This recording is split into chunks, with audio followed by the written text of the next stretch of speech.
Hi everyone and welcome to another episode of Afya Yetu. We are shooting Afya Yetu with Tumaini TV. You can reach us at Tumaini TV on Facebook and Tumaini TV KE on YouTube. You can also send questions and SMS as we progress the show on 0736 991958 or 0110 100 258. Let's repeat that again. 0736 991958 and 0110 100 258. So last week we were talking about mental health and depression, and we managed to take you through episode 1, which was basically what mental health is and what depression is. And today we are with a very beautiful panel that will continue the discussion, and we'll be focusing on laws and policies guiding mental health.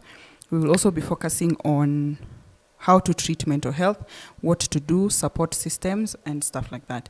So I'll let everyone introduce themselves, starting from my right. Hi everyone, my name is Yetu Ochien. I am an advocate of the High Court of Kenya. Good evening everyone, welcome to the show.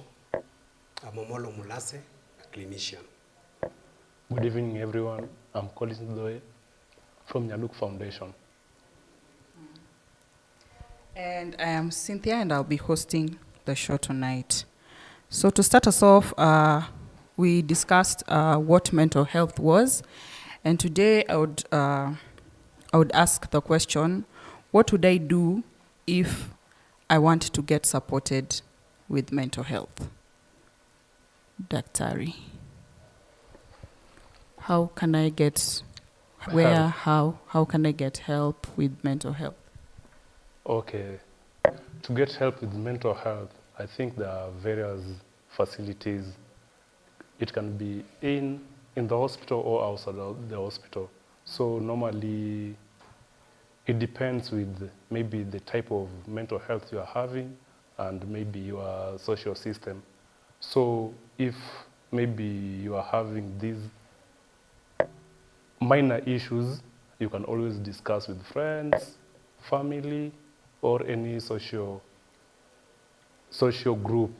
But if you are having things like depression, where you are having maybe some serious mental breakdown, you can always seek help in medical facilities where we have professionals, doctors, psychiatrists, who will help you to get various treatments. It can be medicine or non-medical. Okay. So if I may ask, so it means there are places in hospital where someone can get treated for mental health? Yeah, sure. Because in hospital we have different departments, and I think in most hospitals now we have mental health department, not mental health department per se, but a psychiatric department where you'll have counselors, doctors, and support system. Okay. Like, nowadays, it's not only the doctors or the psychiatry who manage the patient, but we also have the community-based program where they can attach you with a person who will be doing follow-up and linking you up with other facilities. Yeah. Okay. So then there's medicine for mental health? Yeah, there are a lot of medicine for mental health. Okay. Yes. If I may ask Dr. Mulasa, what do I do if I'm worried about my mental health? Okay, thank you for the question. If you are worried about your mental health, that means that there are some things that you've assessed yourself and you found out that it's out of normal from what you usually do, your schedule, your programs, you are digressing from the same. So this one will give you a clear picture of what you are going through. So you need to get worried as soon as you find that there are things that you usually do based on your schedules and programs, but now you can't really do them. So at this point, maybe it's at workplace or at home, there are things you are dealing with could be stress, could be family issues, could be work. So at this point, when you find that you are going through this, I think it is wise. You can share with someone you trust or someone you can confide in. You can share with them. As also Dr. has said, you can go to a health facility, seek for help from there, and then from there you can be helped. But in the African society, we really don't like to be told what to do. So I have come to you with my mental problems, and you've told me what to do, but it's not working for me. What would you do in such a scenario? Okay. I think when you are told something, but you are not comfortable in doing it, which means at this point maybe you have not really known what you are or what your problem is or what you are suffering from. So I think my duty as a clinician or a psychiatrist or a health service provider, I will try as much as possible to get to the root cause of what you are going through. So the basis of it all, the management, is understanding where the problem is coming from. Then from that point, I think now when you as a person, you are going through this and you've really understood your problem and you know what you're suffering from, then it will be easy for you to be helped. Okay. Yeah. Okay, and if I may ask, Dio, are there policies and laws that maybe guide mental health? Yes, we have policies and laws that have been enacted by Parliament to try and guide mental health. It has not been something that has been predominantly legislated by Parliament, as I think it is in the public domain that you see mental health has not been at the forefront nationally. So not much has been done, but yes, we have some few laws and policies. We have the Mental Health Act of 2012. You see, this is getting enacted in 2012. We would say that is a little bit late in terms of coming up with an actual, a legal provision that is supposed to be covering mental health, considering it being equal to a pandemic right now. So yes, we have the Mental Health Act. It has quite some,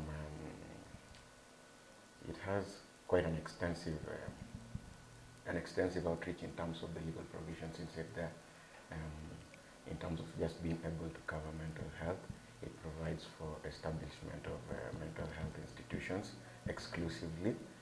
So I would say in terms of having a law that actually looks at mental health, yes, we have one. In terms of implementation, I would say we are still behind because we are yet to establish exclusively mental health institutions in accordance with what the Act says. I would also say for the remaining part, I think for policies are majorly individual, maybe organizations, workplaces. And with the conversation moving right now, I can see a lot of employers are beginning to embrace that conversation on mental health. And policies are being formulated in workplaces and legislations to be able to guide, essentially, mental health in workplaces. So Collins, if I was to ask a question, how is it possible that the principles are there to guide mental health, but you find that in Kenya most hospitals are not able to deal with mental issues? So where is the disconnect? Okay, the issue is, at times we have facilities to offer these services, but access is something. The problem with us Africans, we only go to the hospital when we feel pain. But with mental health, we don't feel pain. Then there's a stigma associated with mental health, or there's misconception. So many of us, or many people, for lack of a better word, people who are misinformed, they believe that mental health is something which is associated with witchcraft, which most of the time is not the case. So you can have a very good facility, maybe in a public hospital, in a private hospital, but when somebody gets maybe a mental health issue or depression or something to do with the mental health, the first thing most, like in the village, they'll seek help from a witch doctor, or they'll associate it with maybe the mother, the stepmother, or something, something like that. So you get that we have, like, the government is trying to put up health facilities for mental health or psychiatric unit. Like here in PGH, we have a good psychiatric department, which is well utilized. But if you go maybe to Njoro sub-county, you'll get a psychiatric department which is underutilized because people there associate mental issue with witchcraft or something. So I think going forward, what we need to do more of awareness on mental health and inform the community that mental health can be treated and we have a solution for it. And also doing that, I think we will fight stigma associated with the mental health, yeah, and specifically depression. Dr. Molo, so are there drugs that you give mental health patients, and how do you categorize the drugs? Okay. Yeah, there are drugs that are given to people with mental health. But as discussed earlier, I think you know that there are several categories of mental issues. Those we have anxiety issues, we have depression, we have schizophrenia and such. So these drugs are just given, they are given to patient based on patient presentation, how they present. So it's individualized. The treatment is patient individualized. Just to add on, yeah, because you see, like I normally say that there is no disease which exists in isolation. So you have a mental issue, it invites another disease. So it's normally maybe a cocktail of conditions. Then somebody cannot come with the one sign, then you tell them you are depressed or you have a mental issue. So it's more of a syndrome. So in management of mental health is specific to the condition the patient is presenting with. Like maybe, for example, if maybe we have these people who go down on just before they have their periods, it's a depression-related issue. So you cannot categorize that person with maybe somebody who has a condition like bipolar. So you should know the type of the patient you are dealing with and the specific treatment to give that patient as per the presentation. Yes. And now, according to statistics, how many people recover when they come to hospital with mental issues? Maybe we can use percentages, maybe less than 100. Out of 100%, how many would you say recover?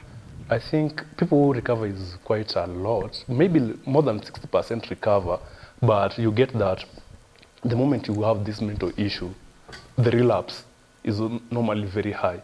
Like you have one episode and you're likely to get another episode and another one and another one.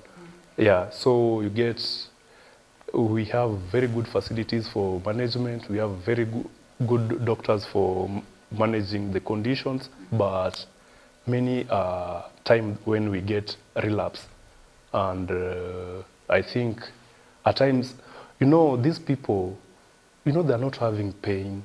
They're just normal, and maybe they're having episodes like mania, then depression. Like when you have this overexcitement for no reason, you have these illusions, hallucinations, then after some time you are so depressed, you are feeling maybe you're on your own, you're feeling sad. Then all of a sudden you're on medication and you're normal. Then, most of us, we don't like, I don't know if there's anybody who likes taking drug. And maybe it's now that you're taking drug and you think you are well, you'll stop the medication. After you've stopped the medication, you have a relapse. Yeah. So I think also when we are doing mental health awareness, or we are talking to these people who have depression, we should focus on drug adherence. So we should always insist on drug adherence, that they should always complete their treatment, and they'll always follow up with the doctor who is managing them. Okay. Yes. Still on the same, so I'd like to know, now that psychiatric medications work, we've established that mental health is a brain disorder, right? Yeah. And these drugs are going to treat the brain. So does it alter the way your brain produces, stores, releases, works? Do these drugs affect my end game? Like, I've come to hospital and I have mental health problems, and you've given me drugs, and this is a brain problem. So does it mean that these drugs will nifanya nikwe wazimu ama? Okay, that's a very interesting question, and we get a lot. Like, you can come to hospital walking and you are given a treatment and you cannot walk. Those are complications of this treatment. You know, like a condition like depression, which we are talking about, we have a part of the brain which is called limbic system. Limbic system normally controls the pleasure in a human being. So it's the limbic system which releases things like noradrenaline, although like neurotransmitters. So you get that when your limbic system is like maybe is overexcited, maybe due to unknown reasons, so it will release neurotransmitters. So the neurotransmitters may be like dopamine. So with these pleasure hormones, maybe if there's over-release of that hormone, you get that you are so excited, you have a lot of fantasies. So what this drug does is to inhibit the release of serotonin and dopamine, so that they stop the release and you get back to your normal. But you get a time, people develop complications of these drugs. So you can maybe develop some complications, which is normal, but when you get that you have adverse effect of the drug, you can always call in the hospital and the drugs can be changed, or you can be given an antidote of the drug. But patients should also be made aware that these drugs are not food, they're so toxic, and in case of any complication, they need to visit the facility as fast as they can. Okay. Yes. And I'll come back to Dio Gracious. On the streets, we see a lot of people with, I'd like to think mental issues, but we like to call them huyo ni mwenda wazimu. So does the law just look at them and do nothing about that, or should there be something that should be done about them? The law actually has provisions for this. I would want to categorize them as homeless people. Because the moment somebody is living on the street, then it means that person is homeless. So yes, we have provisions for these people. We have, number one, we have mental asylums, which again are not really predominant in Kenya because of because majorly of stigmatization of mental health issues. But the law provides for them, yes. We're supposed to be having mental asylums. If these people are children, then mostly it becomes a conflict with, between children and the law. We have children's homes in which these people are supposed to be taken into. We have approved schools for the kids, and we have homes mainly for the homeless people that are supposed to be taking care of them.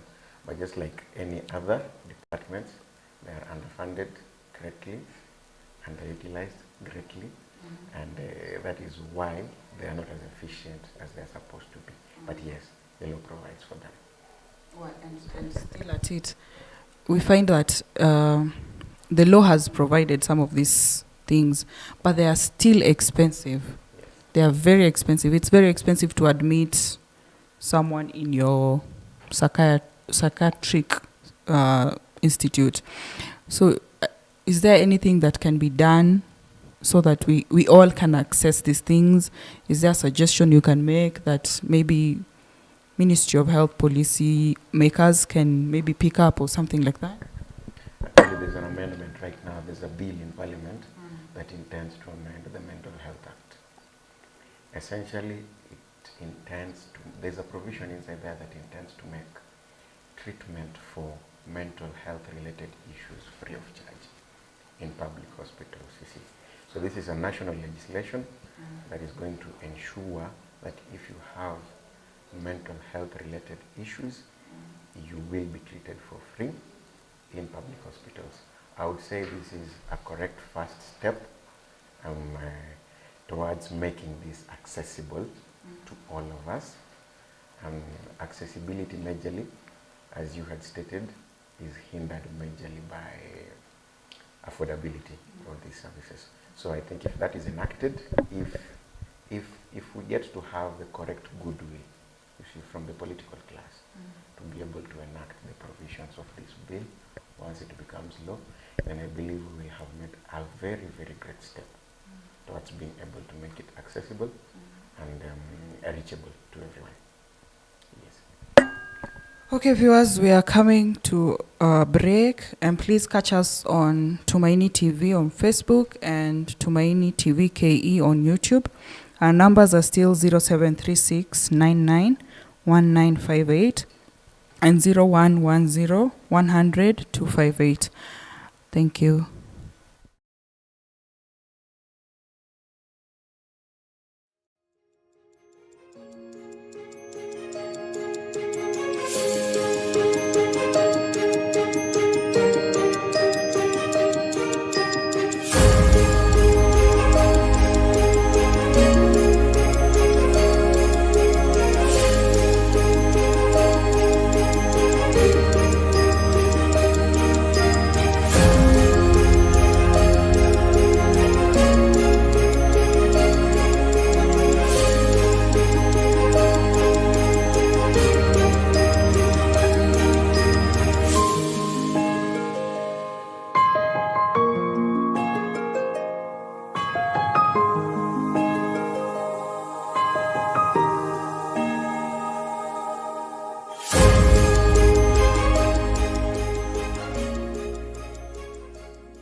Welcome back to Tumaini TV.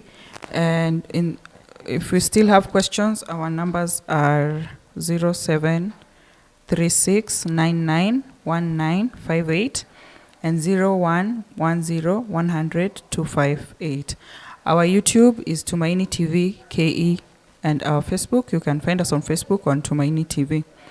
And in this session, we want to answer a few questions that have been asked on social media. And to address this, we'll start with, I think we start with the law questions first, and then we can go to the other ones. So Deogratias, someone wants to know, if you get into conflict with the law, what then happens to you?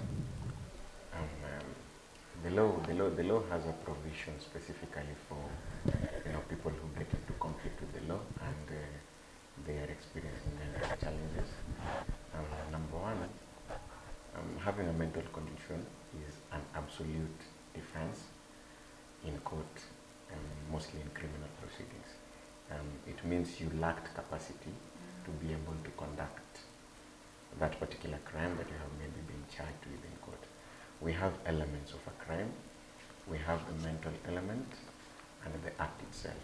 You have to actually premeditate wanting to do something, wanting to conduct a crime. It has to be premeditated.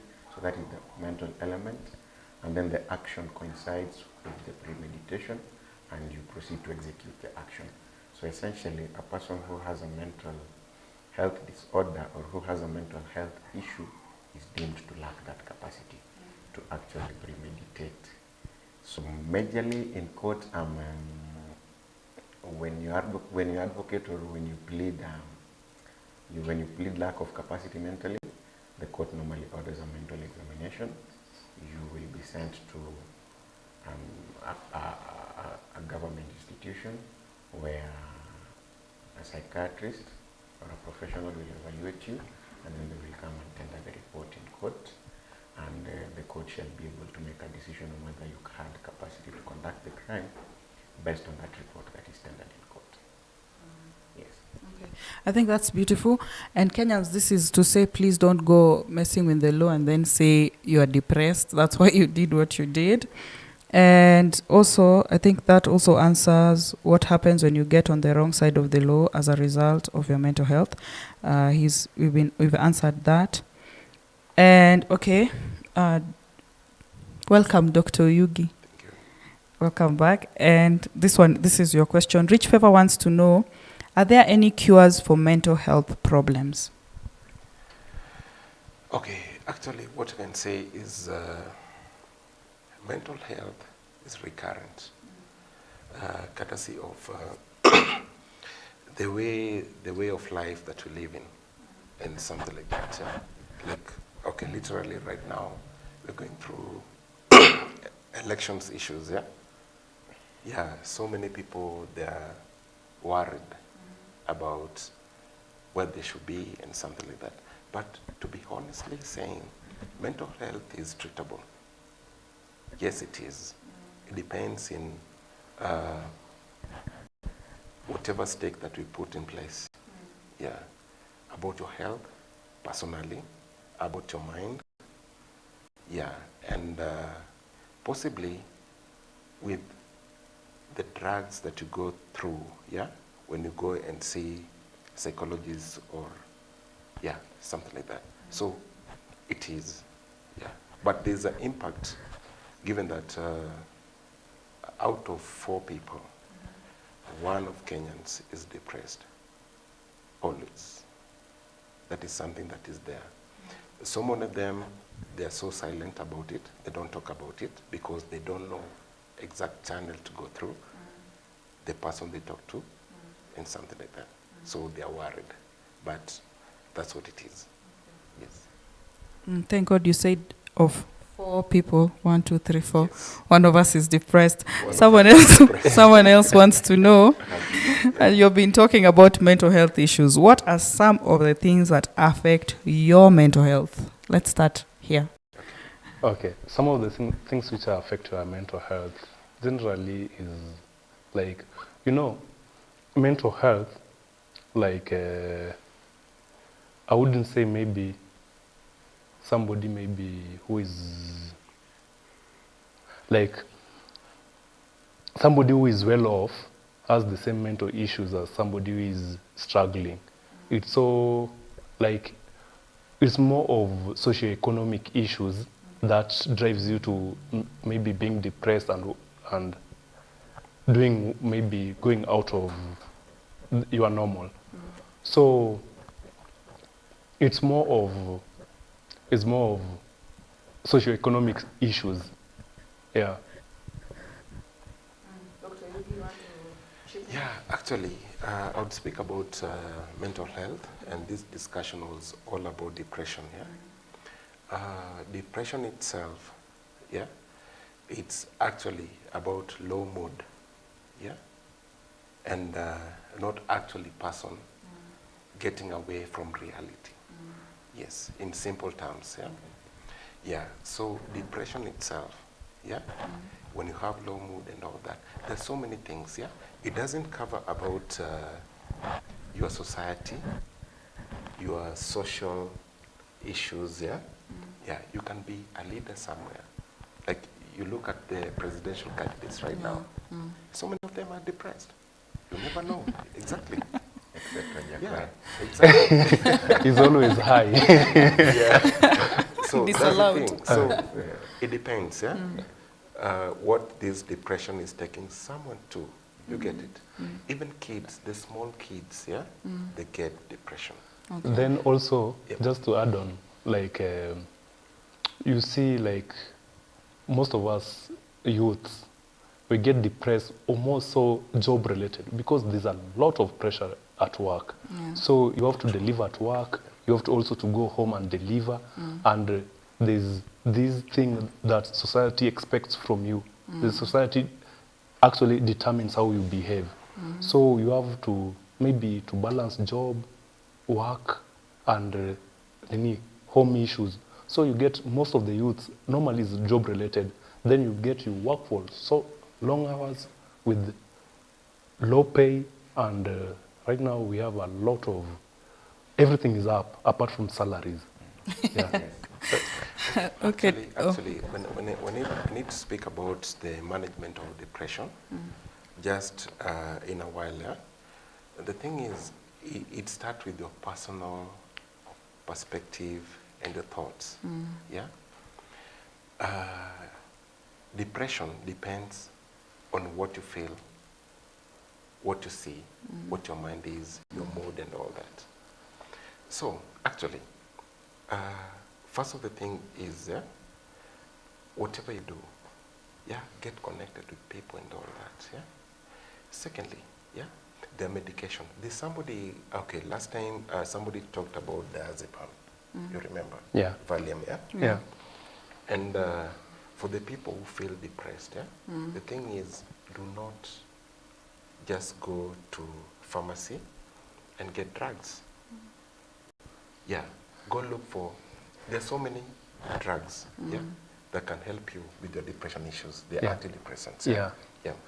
So you don't go to the pharmacy and buy drugs. Okay. But Yes. you know, if you go to developed countries, these are prescription-only medication. Exactly. In Kenya, they are sold over the counter. And the bad thing with these drugs, they are so addictive. So you get, maybe you are with somebody, maybe a friend of yours who works in the pharmacy. So he sells for you these drugs over the counter. So in the long run, you get addicted to these drugs. And once you get hooked to these drugs, getting out of them is so difficult. So difficult. So I think going forward also, as our Wakili has said, that there are policies to guide on medication, and I think this policy should, that no pharmacist should give these drugs out without a prescription. So for you to be given these drugs, you need to see a psychiatric, you need to get a right prescription, because you know these drugs normally, maybe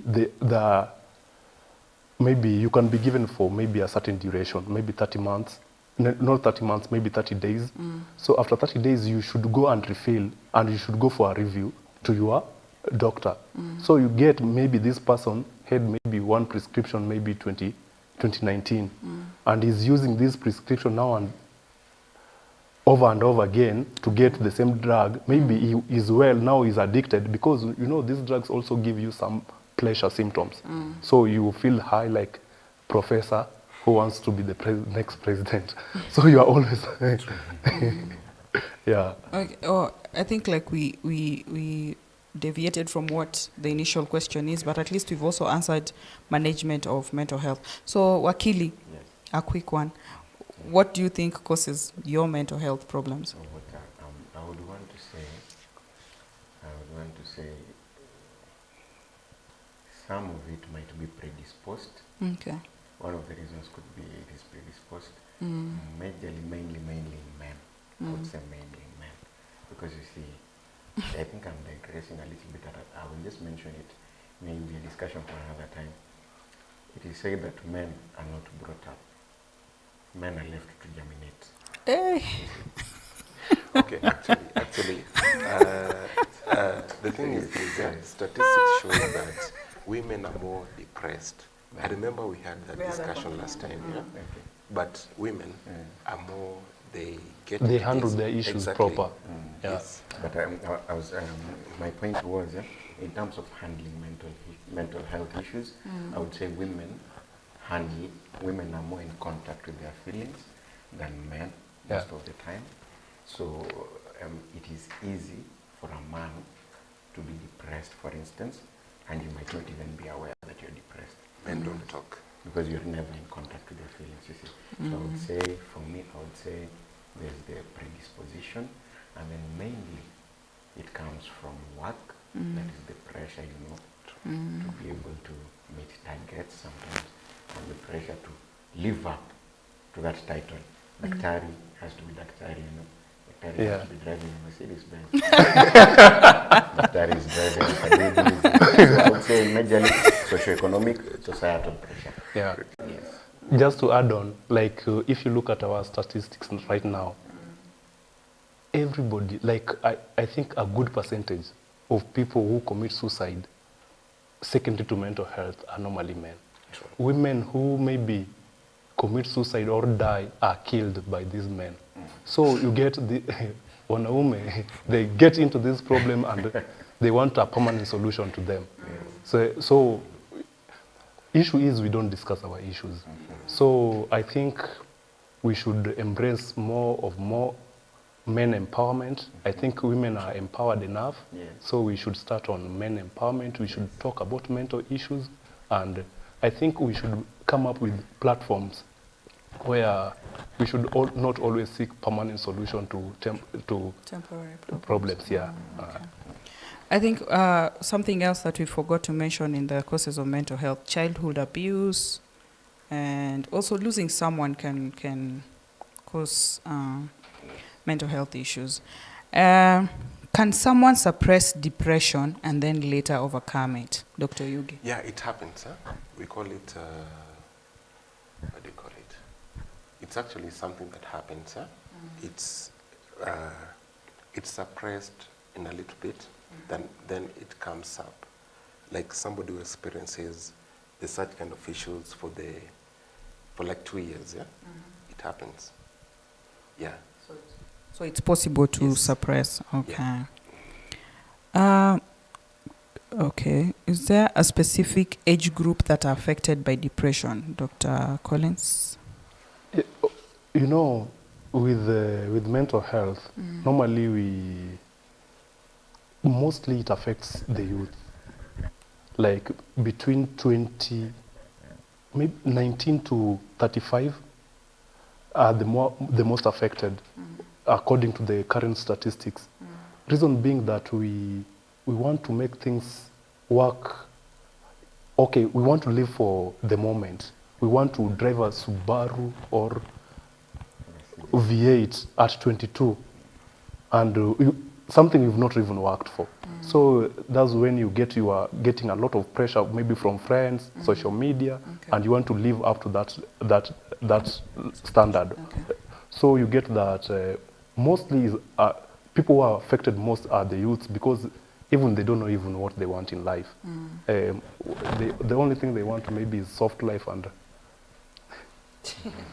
Okay, actually, to supplement with the same, yeah, the mental health issues, yeah, it cuts across everyone. Yeah, your race, your social status, your age, and all that. Yeah, I would give an example where there's a baby that saw the parents were killed. Yeah, they were rich and all that, but this baby saw whatever happened. That is what we call about post-trauma. Okay. You get it? Yeah. So it cuts across everyone. Yeah. You can be safe. You feel like I have everything, but there's that little thing, even in your business or something like that, that is going wrong. Yeah. It will affect your mental health. Okay. Yes. Okay. I think we've answered all the question. How do I know if I'm unwell? like Dr. Oyugi alluded to last time, mental health is more of, okay, depression is more of a syndrome. So you have to have more than 5 signs to know that actually you are depressed. So some of the signs are maybe you are having these suicidal thoughts, attempted suicide. Attempted suicide, suicidal thoughts, maybe you are feeling depressed, like you don't want to be with people. Things you used to do, you no longer enjoy them. Exactly. Yeah. Dr. Collins, Yeah. if I can supplement about it, yeah? Yeah. The thing is, yeah, you know very well this is what I used to do. Yeah. Yeah? Yeah. I wake up in the morning, brush my teeth, Yeah. wash my utensils, something like that. Yeah? Yeah. But you no longer do them. Yeah. Yeah, that is when you realize, yeah, there's an issue that is going on. Okay. Yeah, even something else I can talk about is like sexual pleasure. Yeah, it's important. Yeah, we don't talk about in society. Yeah, but you no longer feel like I can be with my partner and all that. It is very much important. Yeah, so when you no longer feel like whatever I'm doing, it's not normal the way I used to do. You get it? That is simple. Yeah. Yeah. So Exactly. you should have like maybe 5 signs, but you know, maybe most of people, even they don't know. Yeah. Maybe they are undergoing something. Yeah, true. So I think I don't know. Maybe we should be having more conversations on health, on mental health, maybe to inform the people, so that they can know maybe if I'm having 1, 2, 3, I should seek medical help. The only problem that Yeah. we have is specific person to talk to. I can come, tell you my issues. Even the counselors, the psychiatrists, and sociologists that are there, you come and speak to them about what you feel, but later on they don't have that compassion and empathy to feel what you're talking about. You get it? So you need, that's the only problem, yeah? And it is a stigma out there. I cannot just come and tell you about my issues. Yeah. You get it? Yeah. And I'm depressed at home. That's the thing. And I think also to wrap up, maybe Wakili, you can tell us, are there laws guiding the mental illness patients? I have come to a doctor, I have told them my problem, and they've decided to blab it out to the society. Are there laws like those that protect doctor-patient confidentiality, or it's just every man to himself, God for us all? I believe, yes, there are laws that Should. should be protecting that. I think mental health issues are an illness, just like any other illness. And I think the law imposes an obligation professionally on doctors and, psychiatrists to keep that confidential, just like any other illness. Of course, there will be exceptions, like, for instance, for research purposes, I believe we can always disclose. Even when they're disclosing, it is not individual disclosure. Individual disclosure comes after after your consent has been obtained as the patient for purposes of individual disclosure. But yes, there are laws, and the confidentiality must be there, Okay. unless otherwise. Okay. Yes. And to finish the show, does anyone have a parting shot? Okay, what I can say is that mental health is treatable. Yeah, there is medication, and there is personal attribute. Yeah, you can eat healthy, do exercise, connect with people. Yeah, talk about what you feel, but be specific to exactly the person that you're talking to. Because, you can tell about your issues, but the same person will make you more depressed. So you need to connect with specific people. So that's important. Yeah, that's what I can say. Okay, just as the doctor said that mental health is just like malaria, typhoid, and any other condition. So when you're feeling unwell, kindly seek for medical attention. Just maybe to tell you maybe where you can get help. We have a medical clinic in Nakuru town, Nasha Plaza, first floor. You can always visit there. We also have social media platform where you can get us at Nyaluk Foundation. There's always somebody there to answer all your questions pertaining anything health. Then we also have a Facebook page, and we have our website where you can reach us. We can reach us anytime. Thank you. I want to thank God for this opportunity and want to thank Tumaini TV. Until next time, bye.